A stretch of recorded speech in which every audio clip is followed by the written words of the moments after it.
আচ্ছা, প্রথম এই সাপোর্টারটাকে দেখো যে স্পটে দাঁড়িয়ে ছিল, যে আমাকে স্পট দিচ্ছিল। এই যে এখানে কিন্তু 135 আছে, কিন্তু ও বললো নিজের থেকে যে আমি টাচটা দিচ্ছি।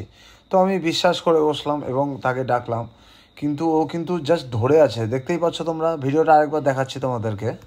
135 কেজি হয়তো অনেকের কাছে কিছুই না, বাট আমার শরীর খারাপ ছিল, জ্বর ছিল, অনেক প্রবলেম থেকে উঠে এসেছি, তাই বডিতে হয়তো স্ট্রেংথ কম। আমি কারোরই দোষ দিচ্ছি না, কিন্তু এই প্রপার যদি টাচটা একটু ওপরের দিকে টেনে ধরতো, তাহলে কিন্তু মনে হয় যে আমি করে দিতে পারতাম। বাট আমি কারোর দোষ দিচ্ছি না, আমারই দোষ যে আমার বডিতে স্ট্রেংথ ছিল না।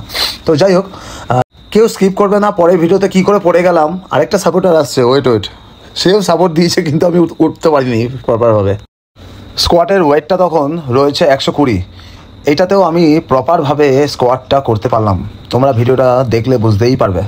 খুব দরকার না হলে কিন্তু আমি কারোর সাপোর্ট নিই না, সাপোর্ট নেওয়াটা আমার একদম ঠিক লাগে না। তাও স্কোয়াটে মাঝে সাঝে আমি সাপোর্ট নিয়ে নিই, যখন আমি খুব হেভি ওয়েটে যাই, মানে ধরো 120, 30, 40।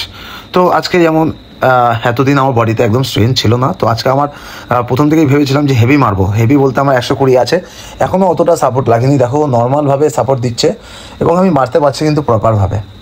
কিন্তু এর পরের ভিডিওটাই দেখবার মতন, যে কিভাবে পড়ে গেলাম। আর এটাই বোঝাতে চাই যে আমাদের খালি ওয়েট মানে মারা শিখলে হবে না, আমাদের সাপোর্টও দিতে হবে, এটাও আমাদেরকে শিখতে হবে।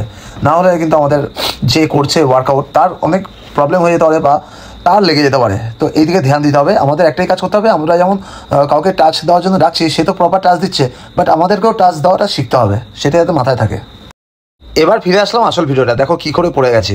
আর ভাইটা কি করে টাচটা দিয়েছে, একটু যদি সেও এফোর্ট দিত, আমি হয়তো এটা করেই নিতে পারতাম। যাই হোক,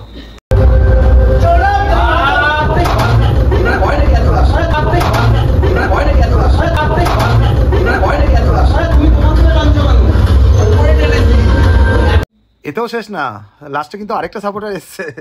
কাউকে ছাড়িনি আমি, লেগসের দিন কাউকেই ছাড়ি না, দেখতেই পাচ্ছ তোমরা। এ খুব ভালো সাপোর্টার আর প্রচুর বডিতে স্ট্রেংথও আছে সেই লেভেলের। সো দেখো, আর তোমরা অবশ্যই জানাবে যে দোষটা কার, কে যে করছে তার, নাকি যে স্পটে দাঁড়িয়ে থাকে তার। এমনও ভিডিও এসেছে যে যে স্পটে ছিল তার জন্য কিন্তু মানে অনেকে মানে আর কি বলবো, খুব খারাপভাবে মানে স্কোয়াট করতে গিয়ে তার লেগেও গেছে, এর থেকে বড় বড় অ্যাক্সিডেন্টও হয়েছে, দেখেছো তোমরা আর কি। তো যাই হোক, অবশ্যই কমেন্টে জানাবে। যাই হোক, পরের ভিডিওতে আবার দেখা হবে।